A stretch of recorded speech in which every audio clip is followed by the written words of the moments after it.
of Land Health Initiative. I mean, Miss Angela Brown is a very, very loaded guest. I am so grateful to have her on the show. Miss Angela Brown is a compassionate care, serves as a beacon the tools and the sealant source. I am so happy to be here. And happy birthday. Who is when you call in today to join this conversation, I want to say happy birthday to her, because this is such an honor to be here.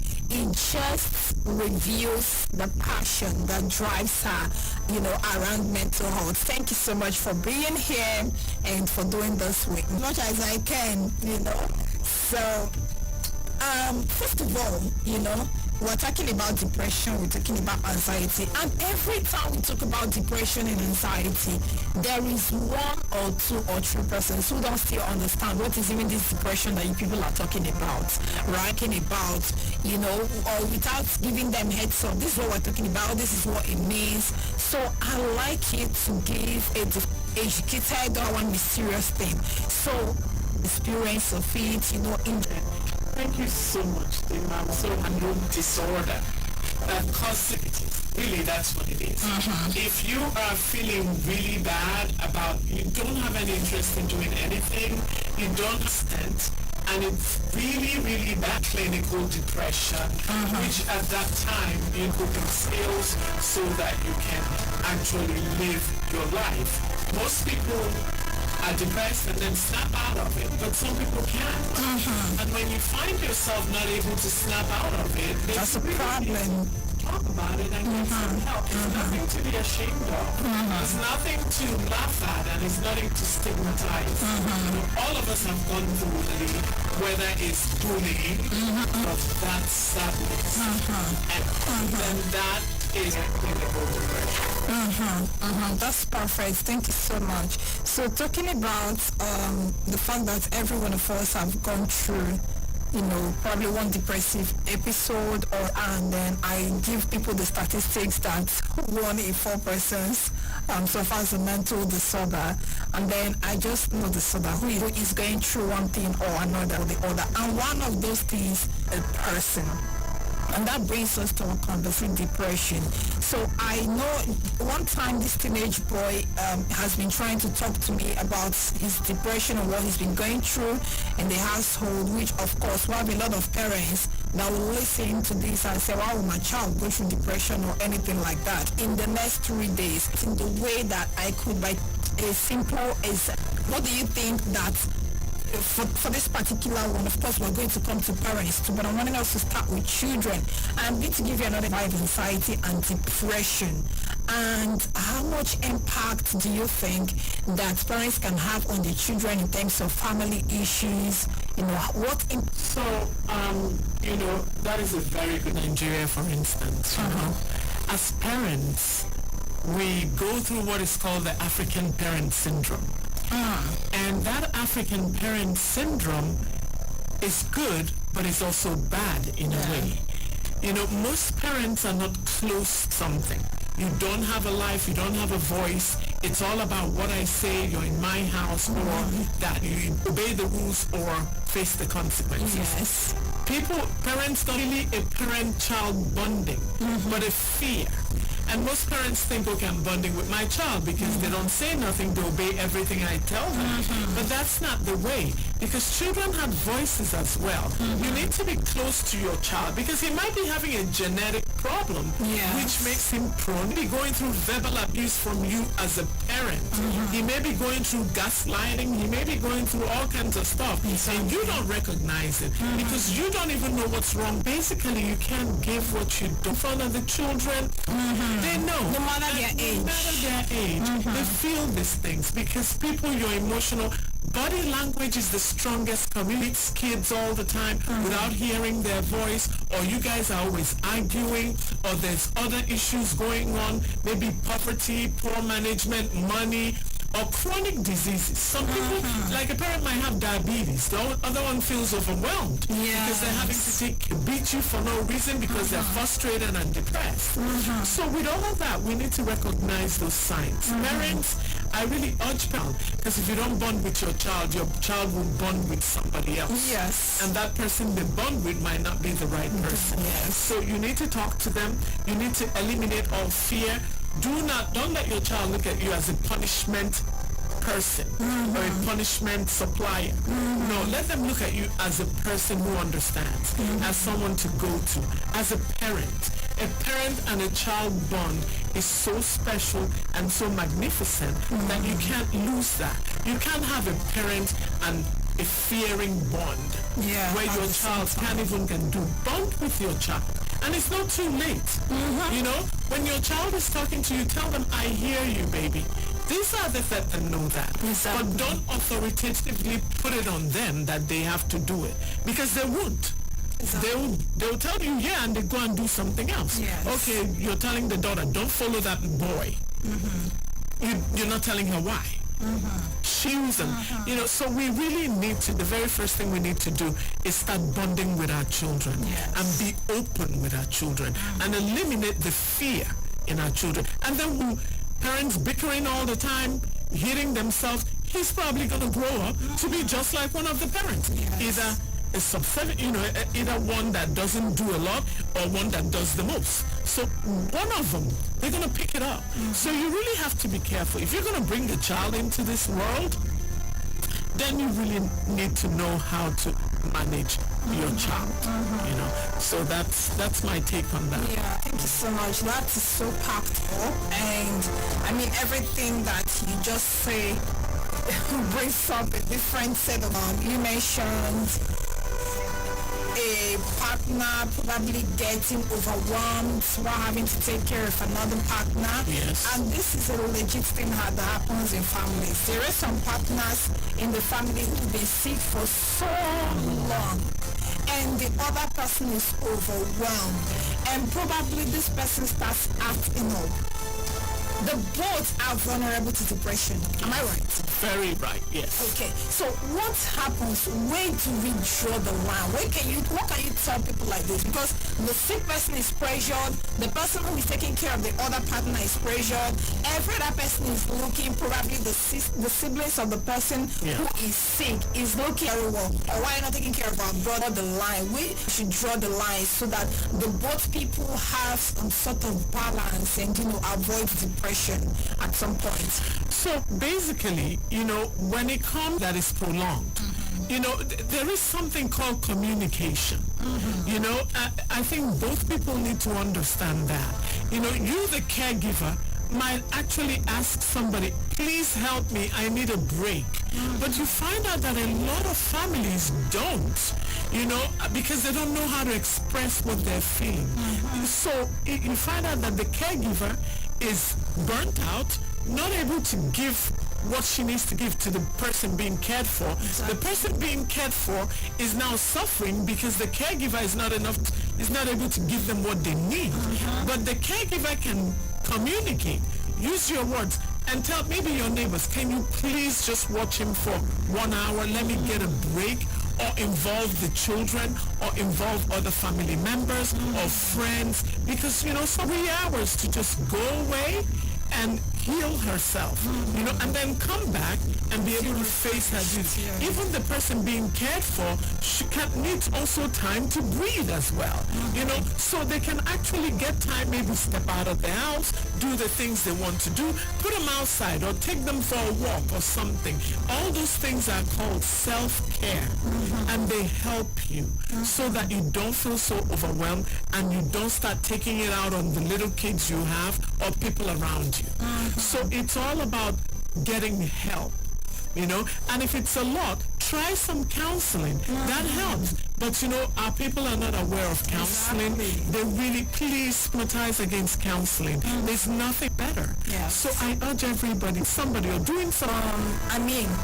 It's literally the same thing we've been saying about there is no health without mental health.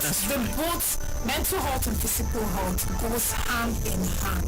And I was telling some people a while ago that sometimes you are just rushing to the hospital once a week when your problem could just be speak to a counselor or go for therapy, psychotherapy. That could just be your problem. This person might be music therapy, that this person is pain on my back, but you'll find out what that is. It could be chronic stress, you don't even know it, but we'll take these things for granted. So thank you so much for that. Now to the African parents and their syndrome. What did you call it again, please? African parent syndrome. Okay. We've been there. I've been one too. Okay. I had to change. I was going to ask. Please, have you been there? Yes, I have been. Okay. And if my kids are listening, I don't know if they're listening, but if they are, I'm sorry.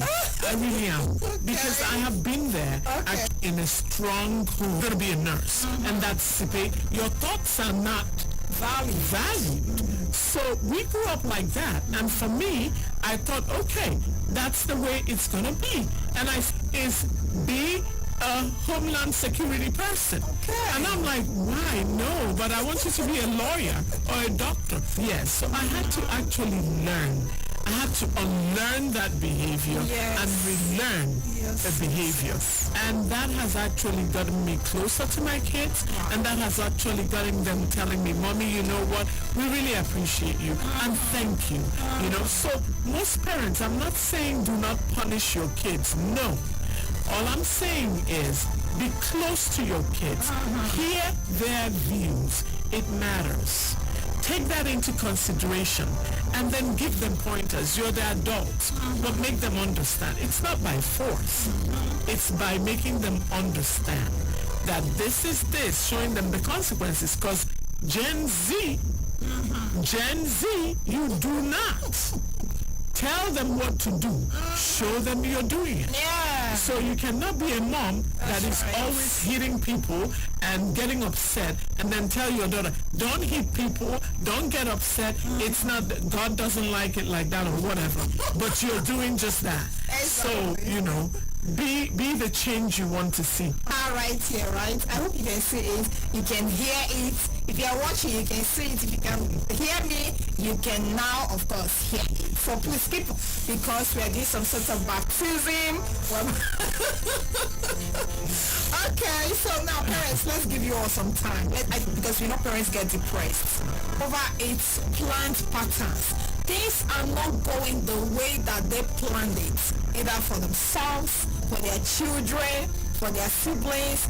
Probably this is not how they envision their home to be, and these are things, I mean, we are going to be extending to their children. You did not marry from here, you married from here. Those are all problems. So basically it's like a cycle of depressed people, you know, gaslighting their children. So how can parents come out of their own and come out of the delusion that is causing them depression? Some parents also go through real things that cause them depression.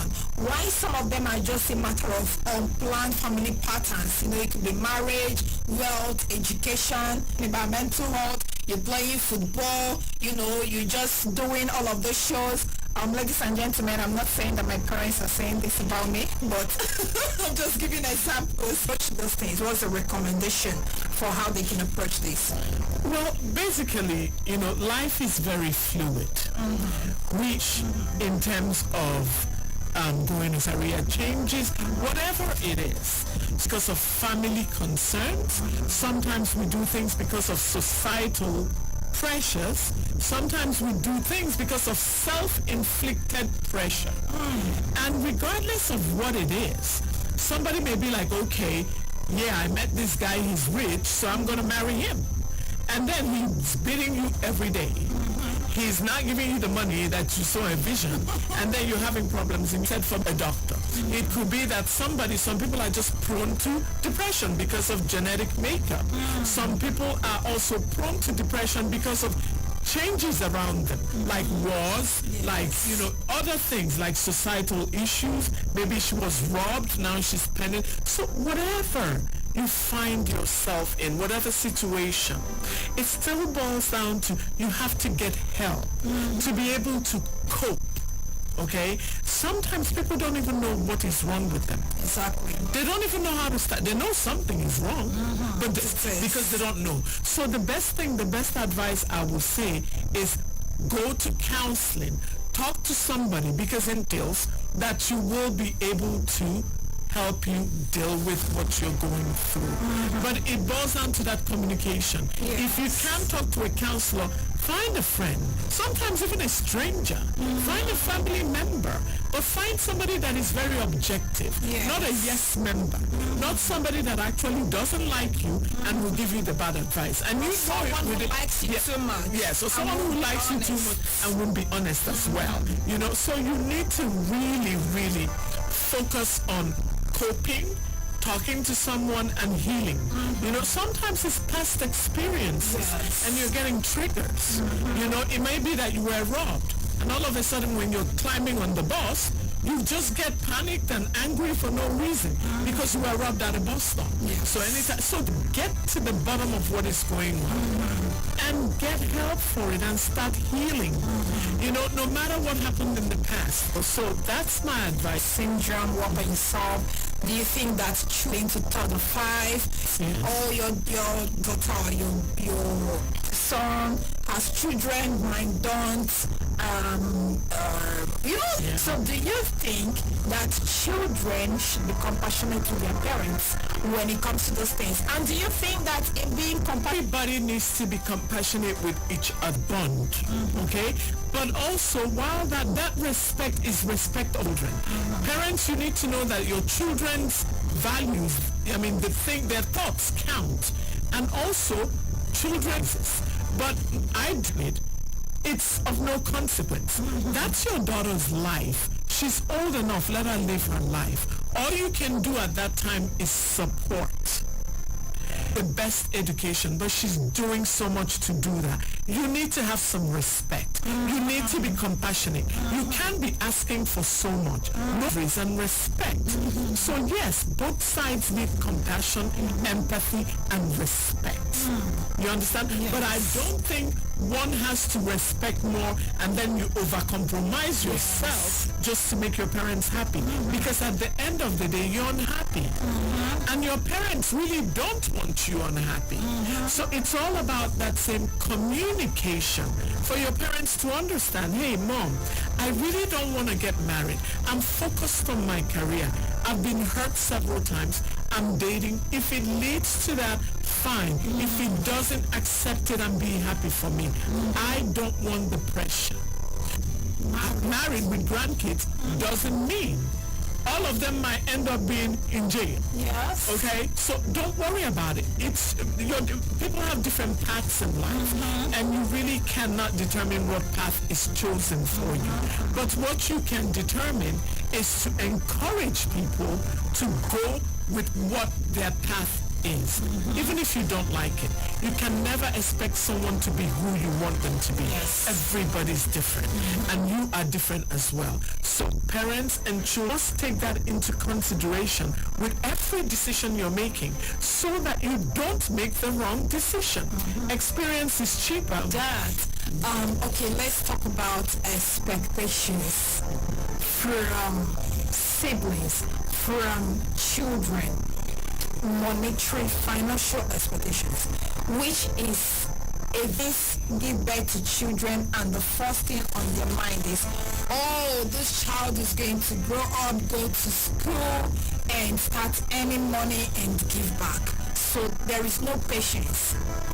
Everything they are putting into that child, it's almost as if the parents are counting it. A child is said to be working and giving back until they are rid of talking about the other end. You are doing every single thing to make sure that your parents are not struggling. How do you think that this line should be balanced? So basically, I am not a strong believer that of what parents are doing, especially in Nigeria. A lot of parents are living off their children. Once your child is 19, 20, they expect responsibility. It's a child's choice to take care of their parents. It is a wise choice to give back to your parents because they've given back to you. There's so much pressure is being paid to their child. Also, just to be grateful. Kids, try to help your parents if you can. But a kid should stand first before giving 6 figures a year. Be okay with it. But and we need to get away from siblings and your parents' money. You take care of all that. Very soon you start having excuse here that they couldn't help their parents. And it's the parents that put this on them. Plus the society we live in. If you're in the U.S., when you're 18, a job to pay me, you know, and that doesn't fit God. It's a very thing that I think you really need to, so each person doesn't suffer from depression, anxiety, resentfulness, suicide, you know, all those things. So we really have to be very... Because some children give back onto their lifestyle. Like I've seen children like and they don't want to live anymore. Yes, they don't want to live anymore. A prostitute might end up catching HIV at 21 because she's while she's sick, because of the constant pressure. And it could be passive aggression. You may not say anything to her directly, but you'll be like, oh, other people's children, and hopefully you send me just little pressure here and there that leaves their brain thinking, okay, I'm not good enough, I'm not doing, Chichi's mom has bought her a car, I haven't bought my mom, oh, blah, blah, blah, whatever. Please, children, don't put that pressure on yourself. You know, remember you have parents. It's the right thing to do to take care of them, but not to take care of them that you are now messed up. No, you take care of them as much as you can, but always balance, you know, so parents, be aware of that as well. Yeah. Okay, I lied. Okay, I didn't lie, but of course, looks like I lied. I said at exactly 4:30. I'm going to open the call line, but I mean, unfortunately, we have minutes to go, and I am going to open the call line. So, and I am opening this call line in particular because of the topic that the conversation that we've just had, and even some children too. So, if you have a thought regarding this, or you're watching us live on Facebook, please drop your comments or call us in on 0903 2229797. 0903-222-997. You can also call us on 0818-222220. Fashion is something that I always find it hard. Americans are so mean to their parents, just literally struggling. You see children of 10 years, 9 years old hawking to take care of their parents. And why? And it is just... It's traumatizing. So please, in the work that you have been doing, sort of things, drugs, you know, in what ways do you think you can ruin a person's life? All the time. In a spouse or abuse, you know, you find out spouses don't want to go home. They rather stay in the bars and drink to, you know, because when they're getting home, anxiety, they don't know what they're going to face. And meanwhile, you set up for the male or female. We have a lot of people, maybe job-related stress, going through issues, not able to actually live, and into drugs, alcoholism, anxiety, them killing their soul. If you're not able to take care of your mental health with your spouse or with situations you're going through, you find out that behaviors start. Life is ruined. He's drinking, he comes back beating. So every ask ourselves, reminisce on not working. Go.